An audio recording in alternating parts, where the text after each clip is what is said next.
மற்ற விலங்குகளோட முகத்தோற்றத்த பிரதிபலிக்கிறதுனாலேயே, இந்த ஃபிஷ்ஷஸ்கெல்லாம் அந்த கிரியேச்சரோட பெயர்களையே வச்சிருக்காங்க. Elephant nose fish. இதுங்களோட முகம் பார்க்கறதுக்கு யானையோட தும்பிக்கை மாதிரி இருக்கிறதுனால, இதுங்களுக்கு இந்த நேம் வந்தது.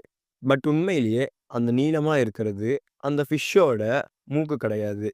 அந்த ஃபிஷ்ஷோட மவுத்தோட லோயர் ஜா தான் அப்படி நீளமா இருக்கு.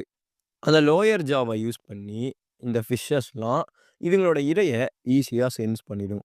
அது மட்டும் இல்லாம, இதுங்க எலக்ட்ரோ ரெசெப்டார்ஸ்ங்கிற ஆர்கன யூஸ் பண்ணி, எவ்வளவு கலங்கலான நீர்லயும் நேவிகேட் பண்றதுக்கும், கம்யூனிகேட் பண்றதுக்கும், தன்னோட ஃபுட்ட ஹண்ட் பண்றதுக்கும் அந்த ஆர்கன் இதுங்களுக்கு ஹெல்ப்ஃபுல்லா இருக்கு.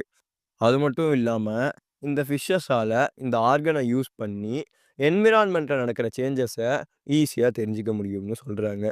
One of the most intelligent ஃபிஷ்ஷஸ்ன்னு இதுங்கள சொல்றாங்க. இதுங்களோட ஆரிஜின் பார்த்தீங்கன்னா, ஆஃப்ரிக்கா. பட் வேர்ல்டு முழுக்க இதுங்கள இப்ப அக்வாரியம்லயும் வளர்க்க ஆரம்பிச்சுட்டாங்க. இதுங்களோட டயட் பார்த்தீங்கன்னா, சின்ன சின்ன இன்வெர்டிபிரேட்ஸ். இதுங்கெல்லாம் சென்சிட்டிவ் டூ வாட்டர் கண்டிஷன்னு சொல்றாங்க. Because poor oxygen and poor water இருக்கிற இடத்துல இதுங்களால உயிர் வாழ முடியாது.